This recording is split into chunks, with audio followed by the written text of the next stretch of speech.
this one or this one? We gonna find out.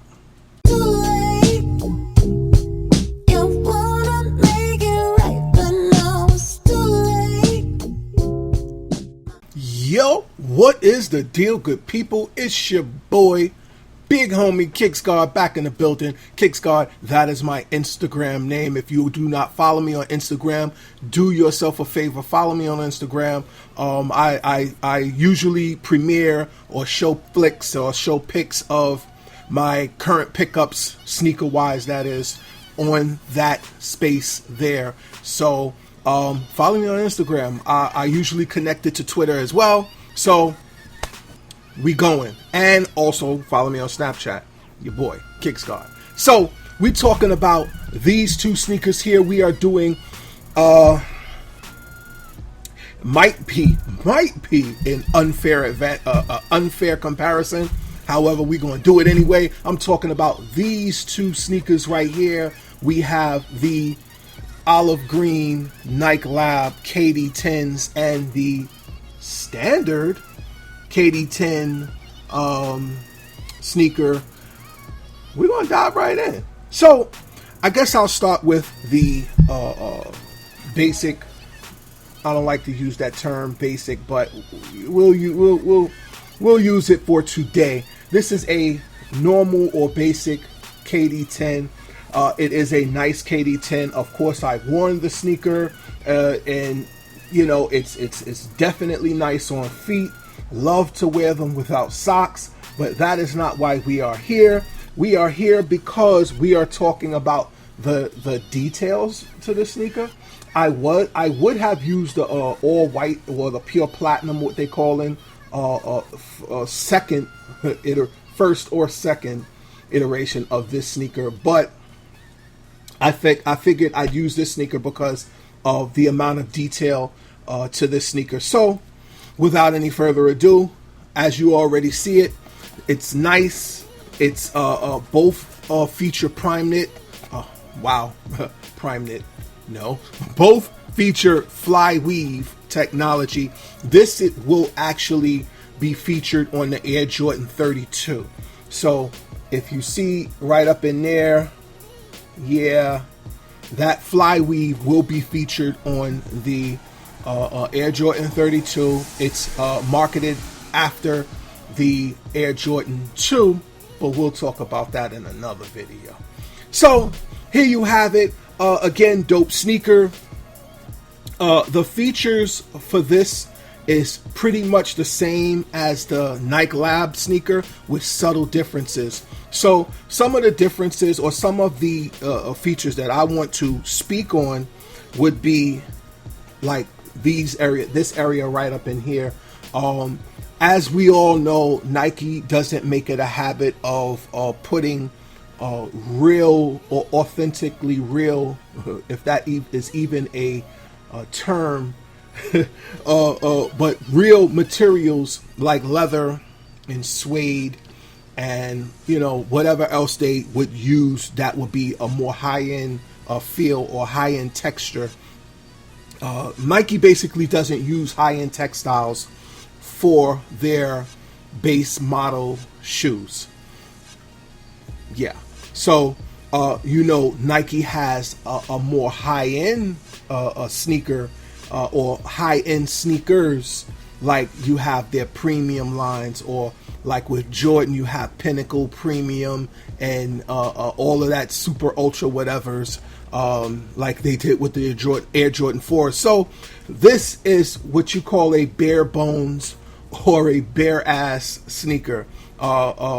This does not feel like actual suede. It feels like it feels like cardboard, but whatever, it is what it is. It lasts, and I'm comfortable with that. I like the styling, the cues of this sneaker here.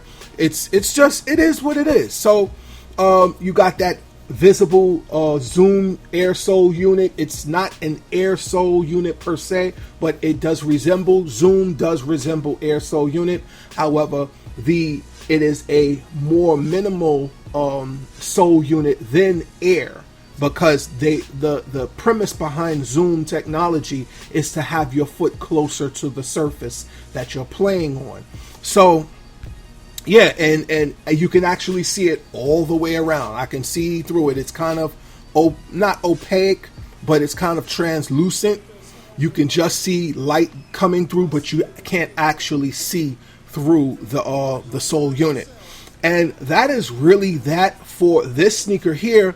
However, moving on to this sneaker, worlds of difference. So some of the key features that I will touch on that I also touched on the last video for this shoe.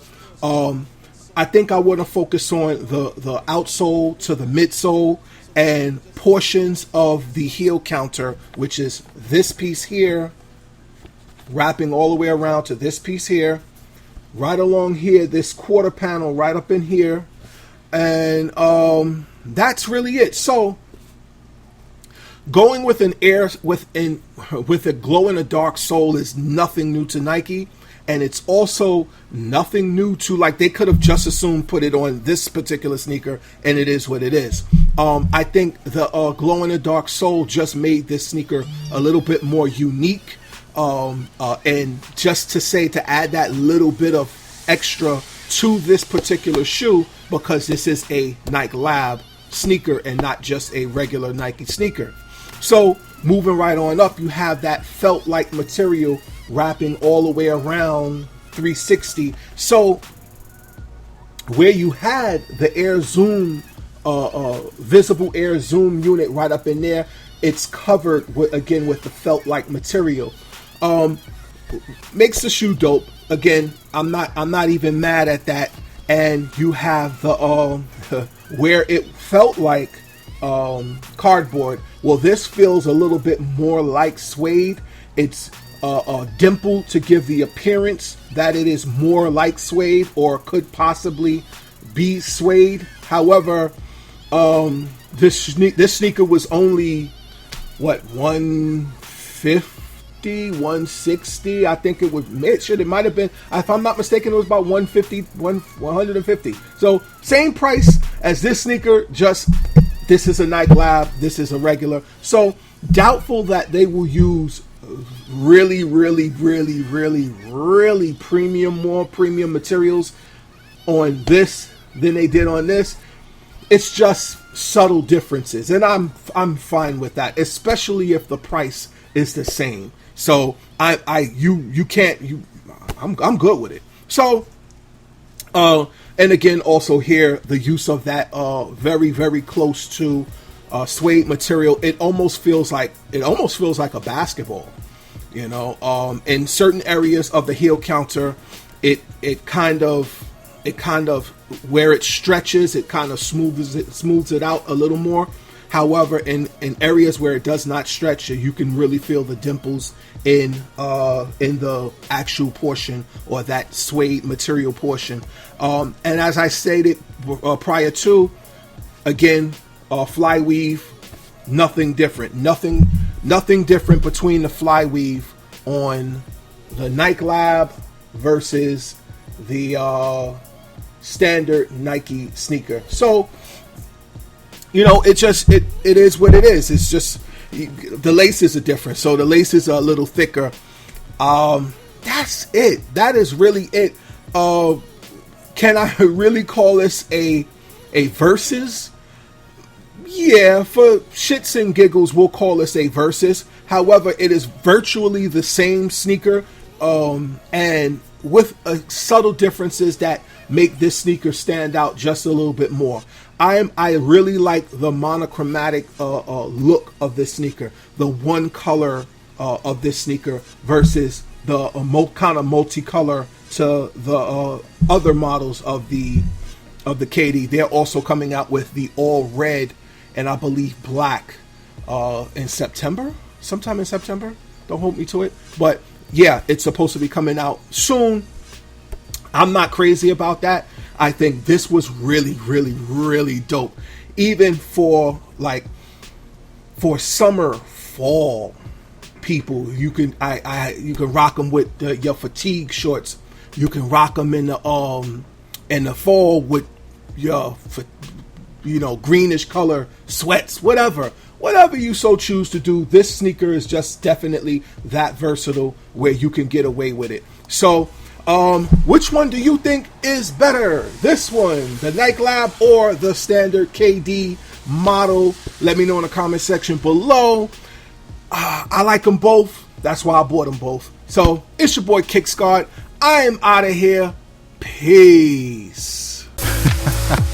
Well, I guess, and the reason we started Lifestyles Defined is because if we weren't on camera arguing about these things, the technologies, the phones, the iPhones, the Androids, the cameras, the games, we'd be on the phone arguing about it. We'd be in each other's houses arguing about it. So why not just put it in front of a camera for everyone to enjoy it the way we do?